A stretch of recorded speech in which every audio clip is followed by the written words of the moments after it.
Exercise कुठलं आहे 2.3 question number 6 complete square method बघतोय 5x² = 4x + 7. First of all आपण काय केलं त्याला ax² + bx + c च्या फॉर्म मध्ये लिहिलंय. फर्स्ट ही इक्वेशन 1 आली, देन 5x² - 4x - 7 = 0 आणि इम्पॉर्टंट वन आपल्याला a1 हवं. So we divide it throughout by 5. So it becomes like this. 5 cancel, -4/5 - 7/5. x² - 4/5x + k = x + a bracket square. And he equation 2 आहे, तर ही काय येणार equation 3. Equation आपण प्रत्येक याला पण घेऊ शकतो स्टेपला, म्हणून ते टेन्शन नाही घ्यायचं की कुठल्याला काय दिलंय. बेसिक पॉईंट समजून घ्या. x² - 4/5x - 7/5 = 0.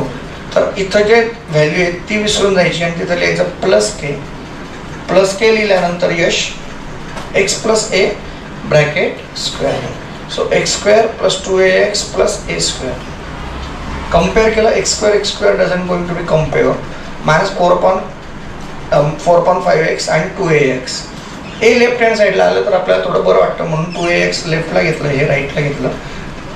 Left hand side आणि राईट हँड साईड कुठेही घेतलं तरी फरक पडत नाही. x कॅन्सल, a राहू दिलं, 2 कुठे गेलं डिनॉमिनेटरला, -4/10. त्याचं थोडं रिडक्शन फॉर्म घेतलं, -2/5 a घेतलं. मग k काय आहे, k कम्पेअर केलं, k = a². तर ईश्वर काय आलं बेटा ते 4/25. Adding and subtracting 4/25 in which equation? Equation 3. So we are going to do it in equation 3. So x² - 4/5x plus minus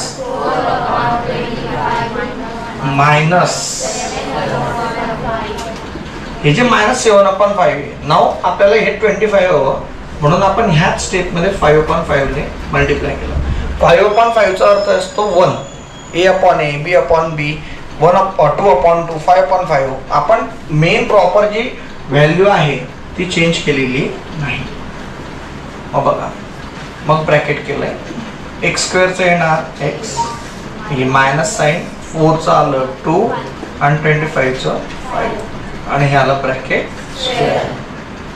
-4/25 minus 5/5 चा 7/5 चा. सर्वात बेस्ट किंवा असतं जेव्हा दोघांची साईन सेम आहे, डिनॉमिनेटर पण सेम आहे. So x - 2/5 bracket square. या दोघांची ॲडिशन केली because the signs are same. 4 + 35 39/25 and the sign is minus. So x - 2/5 bracket square = 39/25. Taking square root, वर्गमूळ. सो स्क्वेअर रूट घेतल्यानंतर बघा x - 2/5 = 39/25 चं करणार प्लस मायनस √39. सॉरी, हे 25 चं काय आलं 5. Again x = 2/5 plus √39/5. Once we taken plus, or x = again 2/5 minus √39/5. Both have same denominator, so x becomes 2 plus √39/5 किंवा x = 2 minus √39/5. हे दोन रूट्स आहेत. 3 मार्काला हा प्रश्न येऊ शकतो. आलं लक्षात?